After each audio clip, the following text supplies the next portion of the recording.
Now, I'm sure you've all heard about the game Among Us. If you've been living under a rock and have no clue what I'm talking about, Among Us is a game where 10 crewmates live on a spaceship. The catch is, one of them is an imposter, and the imposter's job is to kill off each crewmate without being caught. On the other hand, the crewmates must complete their tasks while trying to find the imposter and not get killed. It's a pretty fun game, but I never thought the Among Us game would happen to me in real life. When I was 16 years old, something terrible happened to the kids in my class, and that's when I found out there was a real-life imposter in my class. But before I go on, make sure you like and subscribe and hit that notification bell. If you do, you will become a beast at Among Us. Trust me, it really works. I grew up in a really rural area. There wasn't much around. The closest city was hours away, and my neighborhood was really small. I knew everyone, and everyone knew me. My class was also very small, with only 9 kids in total, including my best friend, Jeremy. Jeremy and I had grown up together since we were practically fetuses, as our moms were best friends too. Jeremy and I did everything together, and he was more like a brother than a friend. School was pretty much normal. We had assignments, did work, got detention, you know, the usual stuff. Jeremy and I stuck through it all together, and I was so glad to have him as my best friend because he made such boring things become a lot more fun. Not much happened in our town. There wasn't much crime because everyone knew each other, and that would be like stealing from your own family. It just didn't make sense. But it could also get quite mundane. With only 9 kids in my class, there wasn't much drama to get excited about or fights to feel anxious about. Sometimes I wished something exciting would happen, but I should have never made such a careless wish. One day, a new student came to our class. The teacher introduced her as Abigail, and she looked like a really shy girl. I was also slightly creeped out by her. She always seemed to be staring at me, and it was almost like she never blinked. Her eyes had bags under them, and she was also wearing quite raggy clothes. I looked away as she sat down, and I made a face at Jeremy. Jeremy chuckled. He understood how I felt. Abigail was a weird kid. For a few weeks, nothing significant happened at school. We just continued our studies, except we had a new kid among us. She didn't speak much in class. She pretty much kept to herself, but then something happened that changed everything. One of my other friends, Michael, didn't turn up for class suddenly. When our names were called in the morning, his voice was absent. I was surprised. As far as I was concerned, Michael had never missed a day of school. He was quite academic and wanted perfect attendance at school. One time, he tried to come after he had just had surgery the day before, but his parents, as well as the school principal, managed to persuade him not to come if they marked him as present anyway. You can imagine my shock when Michael wasn't in class. Was he sick? Something terrible must have happened to him to make him miss school. "Jeremy, where's Michael?" I whispered to Jeremy while the teacher was still calling names. "I don't know," replied Jeremy. He looked concerned. "Should we go to his house and see what's wrong?" I asked. "Sure, let's go after school," he replied. Once school ended, we went straight over to Michael's house. Like I said, we knew everyone in this town. It wasn't hard finding Michael's house. When we arrived, the door was already slightly ajar. I peered in and was shocked to find 2 policemen were already there. I knocked on the door. Michael's mom appeared, looking stressed. "Luke, what is it?" she said to me. "Oh, hi, Mrs. Johnson," I replied. "We were just wondering if Michael is all right." Michael's mom closed her eyes, and to my horror, I discovered that she was crying. "Michael is missing," she said after a while. I looked at Jeremy with wide eyes. "Missing?" asked Jeremy in shock. Michael's mom nodded. "Since this morning. The police are here. Have you any news about his disappearance? Do you know where he could be?" I shook my head regretfully. "I'm sorry, Mrs. Johnson, I don't. I hope you find him soon." Michael's mom looked down in disappointment. "That's okay, Luke. Thank you." She closed the door and Jeremy and I walked away. We were so shocked by this sudden turn of events that we hardly spoke on the walk home. The next day at school, Michael was still missing. At school, we set up a notice board for anyone who might have had any info on where Michael had disappeared to, but no one knew a thing. It was as if he vanished out of thin air. Now, if there had only been that one disappearance, I may have been able to move on. Sure, it was absolutely terrible that Michael was missing, but I was willing to move on with my life. That is, until the next victim turned up. It had been a week since Michael's disappearance. We were sitting in class waiting for the students to fill in, but I noticed that there were only 8 kids.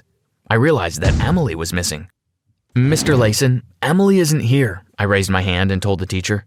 Mr. Layson looked around, and I thought I saw fear flash across his eyes. I see, he said nervously. Then he called someone on the phone, and I noticed that his eyes had widened. I felt my stomach plummet with terror. Surely Emily wasn't missing too, right? Maybe she was just sick. She had to be. This didn't make any sense. At that point, Abigail, that new kid I told you about, entered the room. There was something about her that made me terrified. I don't know whether it was the blank stare or her strange appearance, but she gave me the heebie-jeebies. I made sure I stayed away from her for the rest of the day. Unfortunately, my fears were confirmed. Emily had disappeared. She had left her house that morning to walk to school, but she must have disappeared on the way there because she never made it to school. The public was going crazy. They were getting really mad at the police too. First Michael, now Emily. Something big was going on here. Meanwhile, I was getting really suspicious of Abigail. It seemed too coincidental that she turned up at our school, and suddenly 2 students went missing. I was super sus of her, and I really believed she had something to do with it. I decided to talk to Jeremy about my suspicions.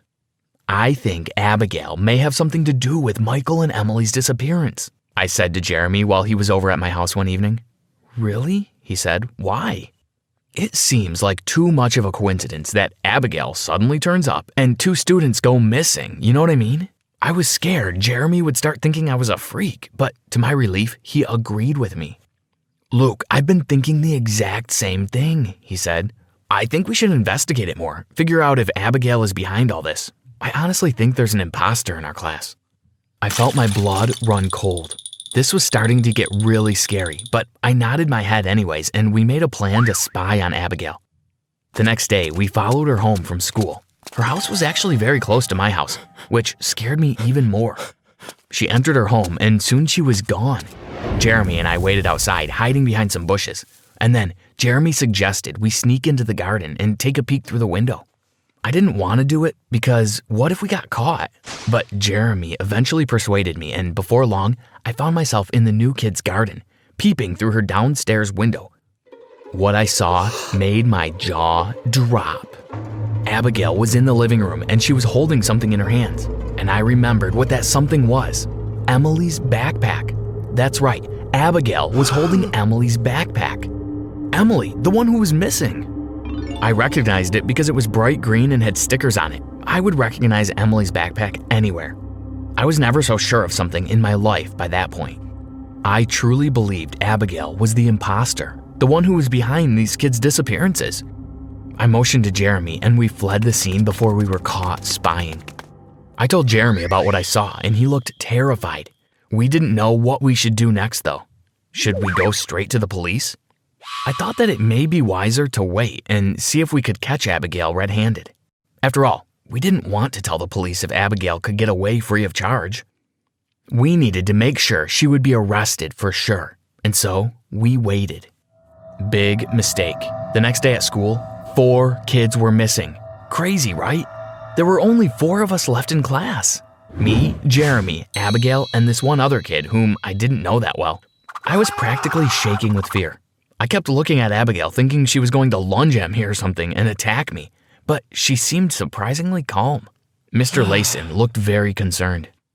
We ended up getting let out of school early and we were told to head straight home for our own safety. The thing was, I didn't want to walk home. Abigail lived very close to me, and what if she ambushed me while I was walking home?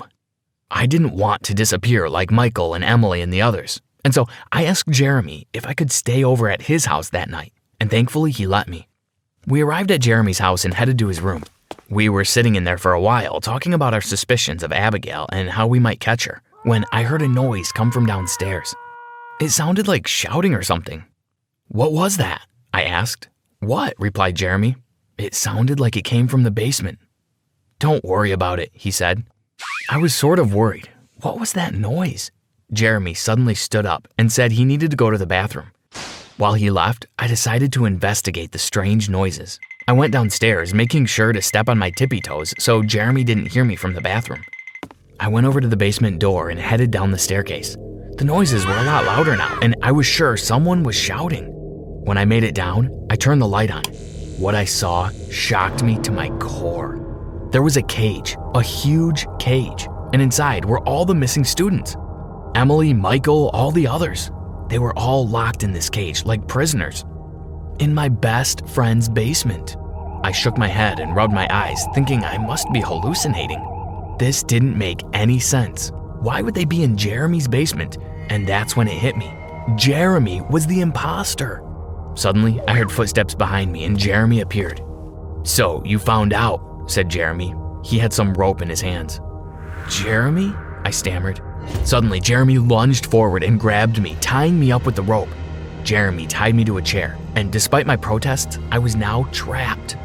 "Why, Jeremy? Why?" I yelled. I couldn't believe it. Jeremy had kidnapped all these poor kids, but why? Why do it? None of this made any sense. I had known Jeremy my whole life, and I would never have expected this of him.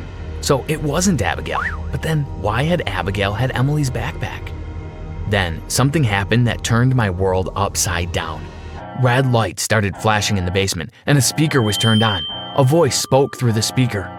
"And that is the end of the Among Us game show, Student Edition," said the voice. Suddenly, a man dressed in a suit, as well as some cameramen, came into the basement. "It looks like Jeremy has won the game," the man said into his microphone. "Yes!" Jeremy pumped his fists into the air. I was so stunned. I didn't know what to think. But then Jeremy glanced at me and smiled apologetically. "Sorry about that, Luke," he said. "What is going on?" I yelled. And that's when Jeremy explained everything. The whole thing had been part of the game show. Michael's disappearance, Emily's disappearance, the others going missing. It had all been part of this game show that had taken place. Everyone was in on it, the parents, the teachers, even the police. The only people that had no idea were myself and the students in my class. Jeremy had been contacted by the game show and had been told to play as the imposter, kidnapping these students and hiding them in his basement. If he managed to fool everyone and win, he would get a grand prize of $1 million. But what about Abigail? I asked in shock. She had Emily's backpack. "Oh, I planted that there," said Jeremy. "You never suspected it was me. Thanks, Luke. But don't worry, I'll share the cash prize with you. You deserve it." And that concludes my story. I had a real-life imposter in my class, and things did not turn out how I expected them to be. What do you think? Would you have been able to figure out the imposter if you were in my shoes? Comment your thoughts down below.